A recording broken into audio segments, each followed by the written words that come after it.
மதரசா Umar மாணவர்களுக்கு சான்றிதழ்களை வழங்குவதற்காக கண்ணியத்திற்குரிய அசாம் மௌலவி அவர்களை அழைக்கின்றேன்.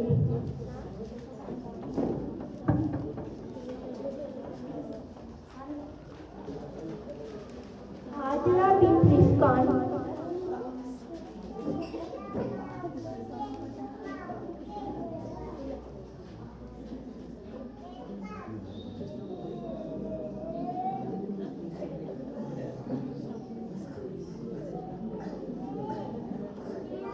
bin Arshan,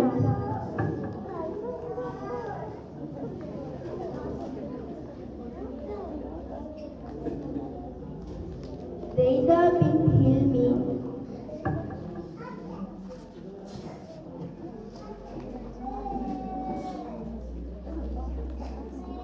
Afia bin Tanfas,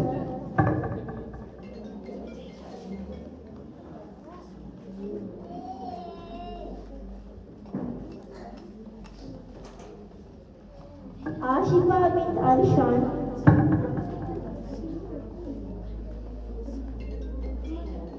Anika bin Anas,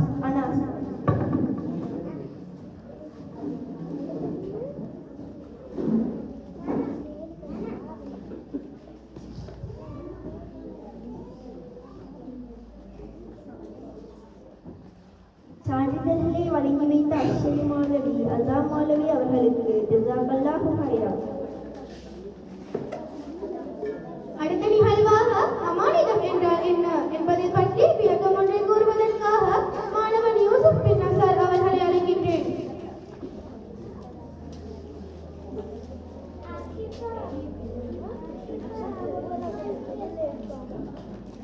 பிஸ்மில்லாஹிர்ரஹ்மானிர்ரஹீம். அஸ்ஸலாமு அலைக்கும் வரஹ்மத்துல்லாஹி வபரகாத்துஹு.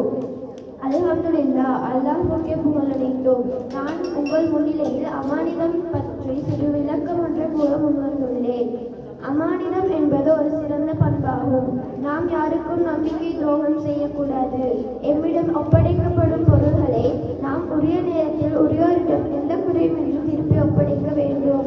மேலும் நமக்கு வழங்கப்படும் வேலைகளையும் பொறுப்புகளையும் உரிய நேரத்தில் சரியாகவும் ஒழுங்காகவும் நிறைவேற்ற வேண்டும். நபி ஸல்லல்லாஹு அலைஹி வஸல்லம் அவர்கள் அமானிதமும் நம்பிக்கையும் நிறைந்தவர்களாக இருந்தார்கள். மக்கள் அவர்களிடம் கொடுத்து வைக்கும் பணம் மற்றும் பொருள்களை அவர்கள் மிகுந்த கவனத்துடன் பராமரித்து வருவார்கள். அவற்றை தமது தேவைகளுக்காக பயன்படுத்தவே மாட்டார்கள். அவற்றில் ஏதும் குறைவு செய்யவும் மாட்டார்கள். மக்களில் எவரேனும் வெளியூர் சென்றால் தமது பொருள்களை பாதுகாப்பதற்காக நபி அவர்களிடம் கொடுத்து வைப்பர். அவர்கள் விரும்பியவுடன் அவற்றை அப்படியே பெற்றுக் கொள்வர்.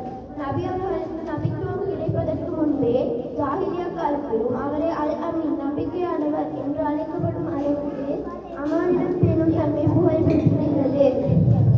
அன்னாரின் கொடிய விரோதிகள் கூட அவரை நம்பிக்கையானவர்களாக விளங்கி வைத்திருந்தார்கள். மக்காவிலிருந்து மதீனாவுக்கு ஹிஜ்ரத் செய்த நேரத்தில் காபிர்களின் அமானித பொருட்கள் அன்னாரிடம் இருந்தன. எனவே அதை ஹிஜ்ரத் செல்லும் போது அதினெல்லாம் அவர்களிடம் அவற்றை கொடுத்து உரியவர்களிடம் ஒப்படைக்க சொன்னார்கள். நபி ஸல்லல்லாஹு அலைஹி வஸல்லம் அவர்கள் ஒரு ஹதீஸில் கூறினார்கள், யார் அல்லாஹ்வையும் அவனது தூதரையும் தன்னை விரும்ப வேண்டும் என்று விரும்புகிறாரோ அவர் பேசினால் உண்மை பேசட்டும், அமானிதத்தை நிறைவேற்றட்டும், அண்டை வீட்டாருக்கு தீங்கு விளைவிக்காமல் இருக்கட்டும். மேலும் ரசூலுல்லாஹி ஸல்லல்லாஹு அலைஹி வஸல்லம் அவர்கள் கூறினார்கள், நயவஞ்சகனின் அடையாளங்கள் மூன்றாகும். அவை அவன் பேசினால் பொய் உரைப்பதும், வாக்களித்தால் மாறு செய்வதும், நம்பப்பட்டால் நம்பிக்கைக்கு துரோகம் செய்வதும் ஆகும். நான் எதெல்லாம் பேசினேனோ அது உங்களது வாழ்வுக்கும் எனது வாழ்வுக்கும் வருவதற்கு மேலான வல்லநாயகன் தௌஃபீக் செய்வான். அழகான முறையில் தெளிவுடைய குறிச்சொன்ன மாணவனுக்கு ஜஸாக்கல்லாஹு ஹைரா. உண்மையான முஃமின் ஒருவர் கப்பாவை விட சிறந்தவர் ஆவார் என்று நபி ஸல்லல்லாஹு அலைஹி வஸல்லம் அவர்கள் கூறினார்கள். அடுத்த நிகழ்வாக எமது மதரசாவில் குறைவாக விடுமுறை எடுக்க 3 மாணவர்களை தெரிவு செய்து அவர்களுக்கு பரிசுகள் வழங்கப்பட உள்ளது. அவர்களின் பெயர் கூறப்படும் மாணவர்கள் மேடைக்கு வந்து பரிசுகளை பெற்றுக் கொள்ளுமாறு வேண்டிக் கொள்கின்றேன். இவர்களுக்கு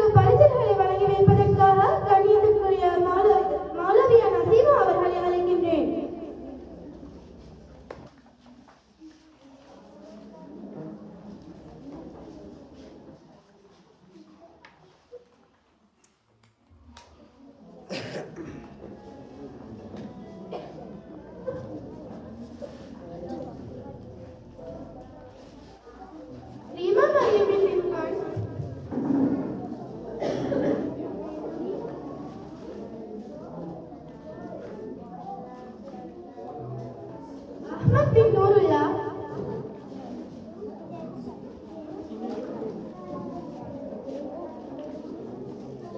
அஃப்ரி பின் அசாத்,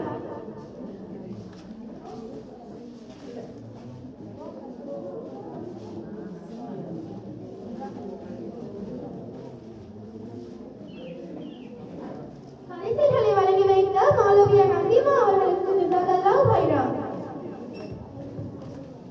தேநீர் இடைவெளிக்கு பிறகு மீண்டும் எமது நிகழ்வுகள்